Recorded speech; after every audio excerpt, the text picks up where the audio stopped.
Practice ചെയ്താൽ, ആവർത്തിച്ച് പരിശീലിച്ചാൽ ജീവിതത്തിൻ്റെ തന്നെ വലിയൊരു സ്വഭാവത്തെ നിർണ്ണയിക്കാൻ, നമ്മുടെ സ്വഭാവത്തെക്കുറിച്ചൊരു പരിഷ്കരിക്കാൻ ഇത് സഹായിക്കുമെന്ന് തോന്നുന്നു. ഒരു വചനം, യാക്കോബിൻ്റെ ലേഖനം 1-ാം അധ്യായം 19-ാം വാക്യം. എൻ്റെ പ്രിയ സഹോദരങ്ങളെ ഓർമ്മിക്കുവിൻ, നിങ്ങൾ കേൾക്കുന്നതിൽ സന്നദ്ധതയുള്ളവരും സംസാരിക്കുന്നതിൽ തിടുക്കം കൂട്ടാത്തവരും കോപിക്കുന്നതിൽ മന്ദഗതിക്കാരും ആയിരിക്കുവിൻ. ഇത് രസകരമായ വചനമാണ്. നിങ്ങൾ കേൾക്കുന്നതിൽ സന്നദ്ധത. സ്നേഹമുള്ളവരെ, മറ്റുള്ളവരെ കേൾക്കുന്നതിൽ ഒരല്പം സമയം നമ്മൾ കണ്ടെത്തണം. Are you receptive? നമ്മൾ പലപ്പോഴും കേൾക്കുന്നതിന് മുമ്പ് തന്നെ മറുപടി പറയുന്നവരാ. അങ്ങനെ ആയിരിക്കാമെന്ന് കരുതി നമ്മൾ മറുപടി പറയും. അവൻ പറയുന്നത് മുഴുവിപ്പിക്കാൻ നമ്മൾ താല്പര്യപ്പെടില്ല.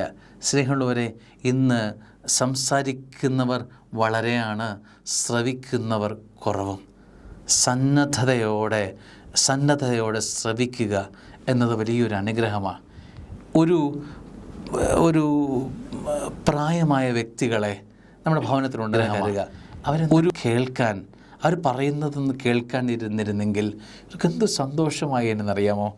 നിങ്ങൾ കേൾക്കുന്നതിൽ സന്നദ്ധത, ആർ യു അറ്റൻറ്റീവ്? അങ്ങനെ ഒരു സന്നദ്ധത മനസ്സിൽ രൂപപ്പെടട്ടെ. 2, സംസാരിക്കുന്നതിൽ തിടുക്കം കൂട്ടാത്തവർ. ആലോചനയില്ലാതെ നിൻ്റെ നാവിൽ നിന്നൊരു വാക്ക് അടർന്ന് വീഴരുത്. കേൾക്കുന്നതിന് മുൻപ് തന്നെ മറുപടി പറയുക, പെട്ടെന്ന് സംസാരിക്കുക.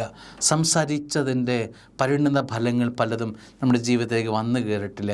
ആലോചനയില്ലാതെ അവധാനപൂർവ്വം സംസാരിച്ചിരുന്നെങ്കിൽ അങ്ങനെയൊക്കെ തോന്നൽ. നന്നായി സംസാരിക്കണം, പക്ഷേ ഒന്ന് ആലോചിച്ചിട്ട്, ഒന്ന് ഹോൾഡ് ചെയ്തിട്ട് നമ്മൾ സംസാരിക്കുന്നതിൽ തിടുക്കം കൂട്ടാതിരിക്കുക. 3, കോപിക്കുന്നതിൽ മന്ദഗതിക്കാരുമായിരിക്കണം. അത് കോപഗതിക്കാരുമായിരിക്കണം എന്നർത്ഥം.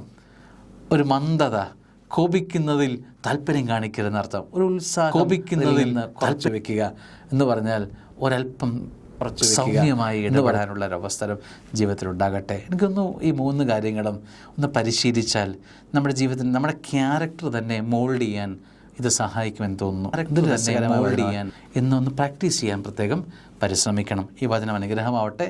ആമേൻ.